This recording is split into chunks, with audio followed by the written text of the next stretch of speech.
everyone, this is Kylie the Curly Crafter, and this is episode 2 of our Fall 2022 Front Porch Makeover series.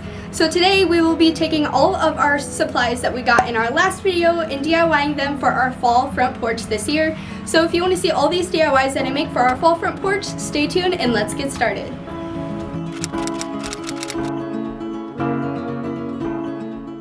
First things first, we will be DIYing this blank doormat that I got about half off at Hobby Lobby around $7.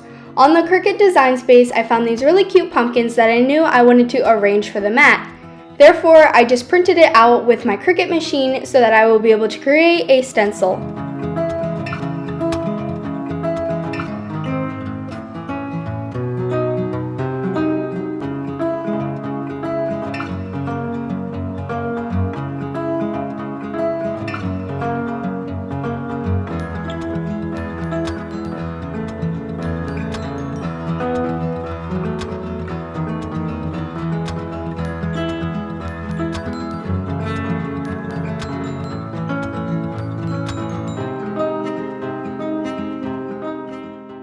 Keep in mind when printing out a stencil for a mat, the mat is larger than your Cricut machine's capability for printing, so that you will have to piece it together with separate pieces. So what I'm going to do is just remove the image that I want to be left on my mat, just creating a stencil like this.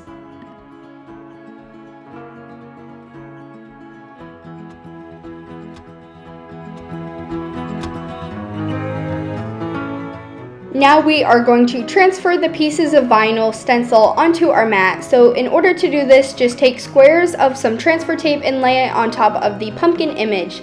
This will just hold everything in place.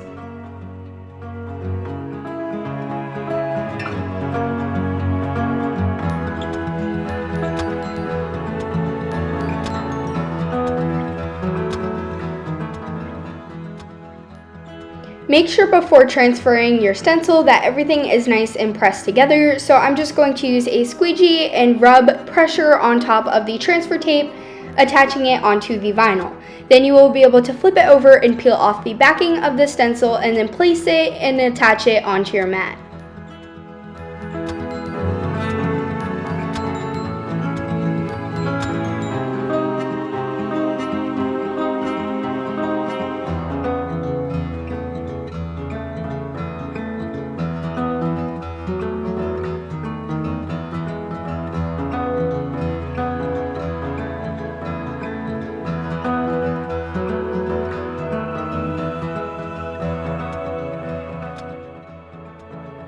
After firmly pressing your vinyl onto your mat, then you can very carefully remove the transfer tape that held everything in place.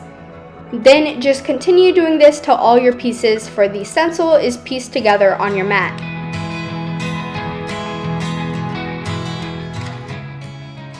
The techniques I used as far as adhering the mat down was just to firmly press it, since it was my first mat that I decided to do. And then I also went in with a foam brush and some matte Mod Podge to give it an extra sealant coat, hoping that no paint seeps through. It did seep through, and I have seen that people use the heat press to furthermore attach the vinyl, and let me know if that works for you guys. I will have to try it out next time.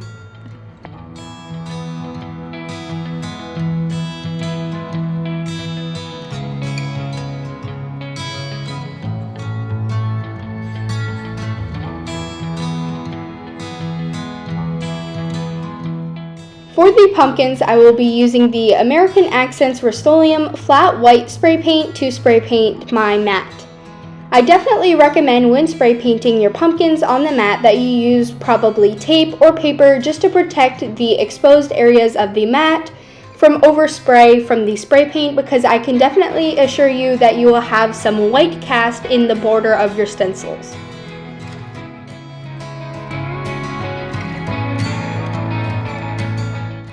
After letting the paint dry for a little while it was still kind of damp, I just went through and removed all the pieces of the stencil, leaving the white beautiful pumpkins.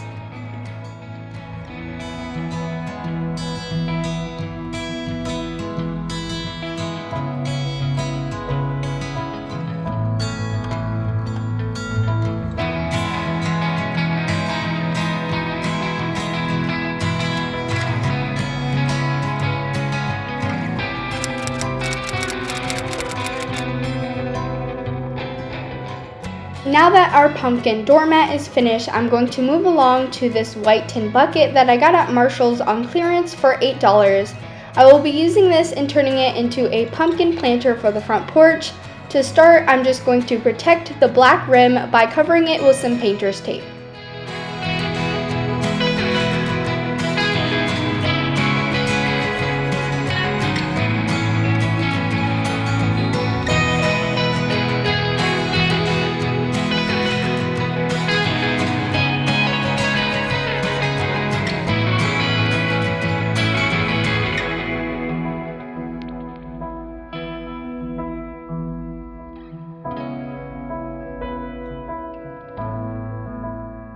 So now we are going to begin working on the next few pieces for the outdoor fall front porch. One of them is this tin bin right here that you guys already seen me tape the edges of, and then I also have for $12.49 on sale at Hobby Lobby. I got this really nice wood sign that I will be spray painting. The colors I will be using is going to be the Satin Rust-Oleum American Accents, Rustic Orange. This bonds to metal, plastic, wood, and more, and so we are going to take this spray paint and spray paint our two items outside. Let's go do that.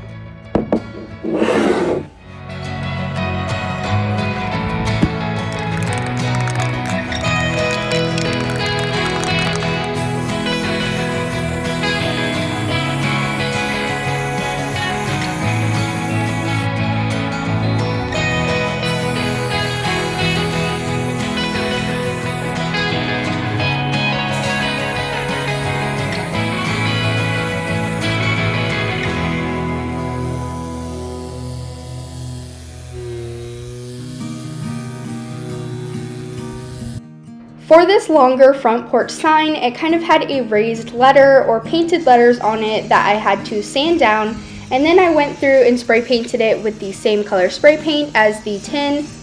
This did take quite a few coats to cover it all up, but it looked gorgeous in the end. So for my metal tin, I'm actually going to be turning that into a jack-o'-lantern planter. So what I'm going to do is I'm going to look for some really cute jack-o'-lantern faces. After I found the perfect jack-o'-lantern face, I also used the letters in the Cricut design space to design the decal for my front porch sign that just said "Hello Pumpkin." So now I will be able to place both of these on two separate sheets, but make sure before printing them that they are sized correctly.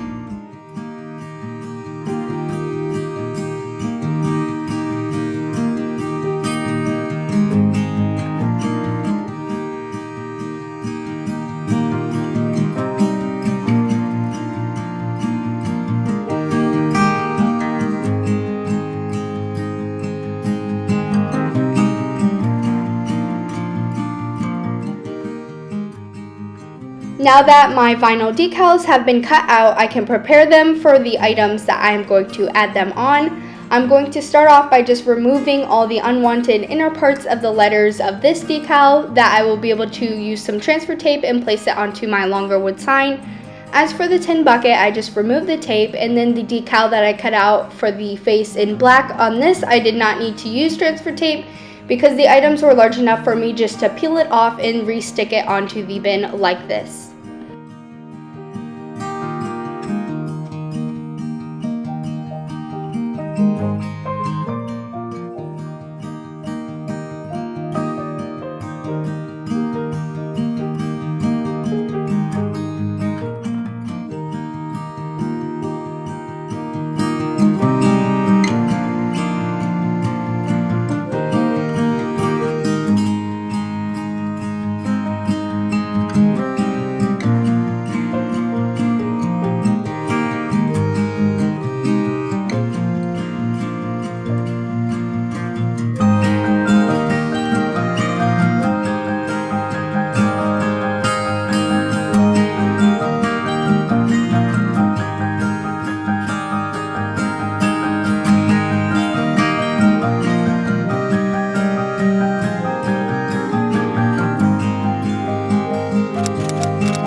Now we are going to move along to our last but not least DIY garland using these $3 Target Dollar Spot pumpkins.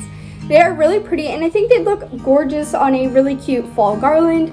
The color is like a burnt leather color, so I'm sure we can make a really cool garland with this, and let's see what we come up with. For the garland, I'm going to use some wood beads, the pumpkins, 3 shades of spray paint, bamboo skewers, and also a cardboard box.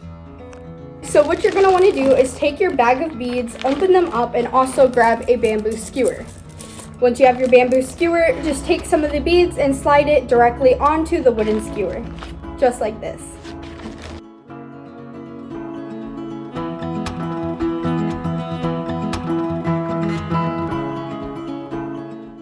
So what I'm going to do is take these scissors and just very easily cut a small slat into the edge of the box on both edges. And then you can do that for however many skewers you want to fit in your box. I'm going to do 2 slats. And then basically all you have to do is take your skewer with the beads and then push it down in between the slats that you just cut. And then your beads will be secured on your box. Now we can take this outside, select our color spray paint, and spray paint our beads. Before doing that though, I'm just going to slightly spread out my beads so that they won't stick when they are drying. So now that all my beads are a little bit spread apart and you can see the tiny little gaps, I'm going to take it out and spray paint it.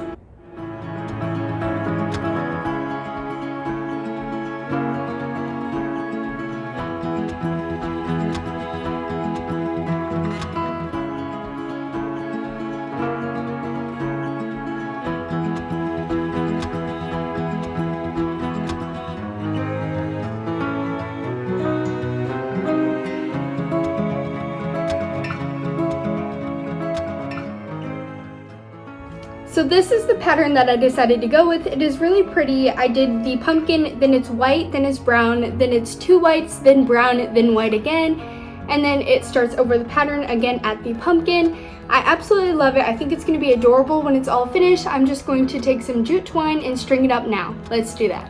So here's a little hack. What you're going to do is feed your pumpkin through the skewer. Then what you would like to do is take a piece of tape and place it on the dowel.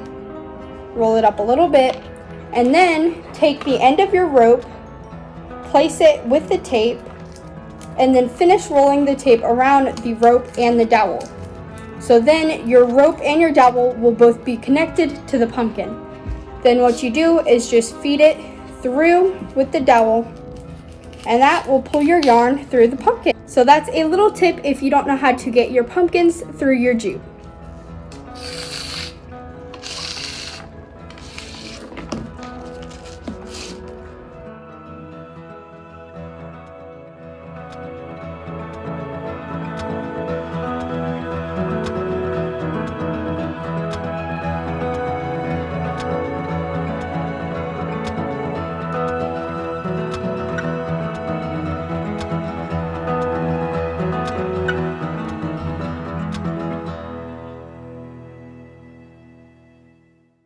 Now my ends are tied and they are looped, so it's ready to be hung up wherever I put it out on the front porch.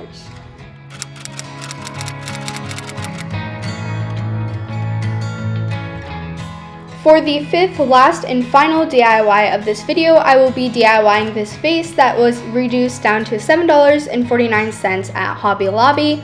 I really like the pattern on the outside. It's a really pretty fall-inspired wheat. And then you will also need something to mix inside of, something to mix with, some warm buff paint from Apple Barrel, and also some white Waverly chalk paint, as well as some baking soda. So what I'm going to do is to start making our fake ceramic mixture is just by pouring some of the baking soda into our mixing cup. After you have the amount of baking soda in your cup, you're going to want to break apart the large clumps just using a wooden dowel that I will be using in this video to mix. Next, I'm just going to take some white Waverly chalk paint and pour that into my mixture with the baking soda, and then combine that before adding my warm tone.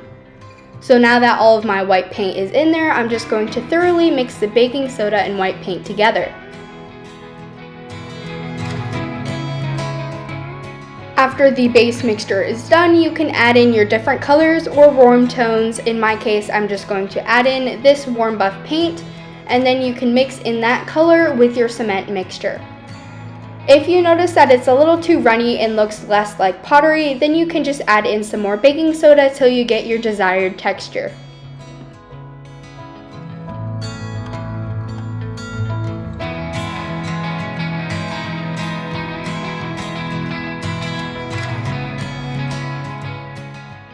I'm just going to use one of these cheap large bristled brushes to brush on my mixture all over this vase until it is nice and evenly coated.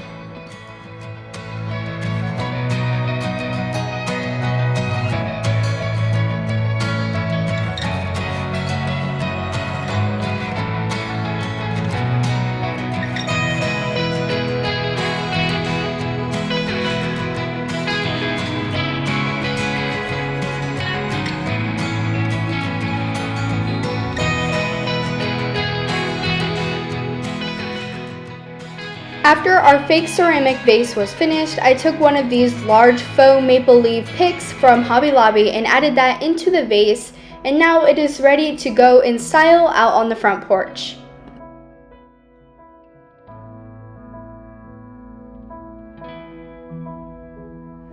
I hope that y'all enjoyed all these super fun DIYs in this video, but I'm sorry for not giving you guys the final product because in our next video we will be decorating our front porch for fall, so stay tuned.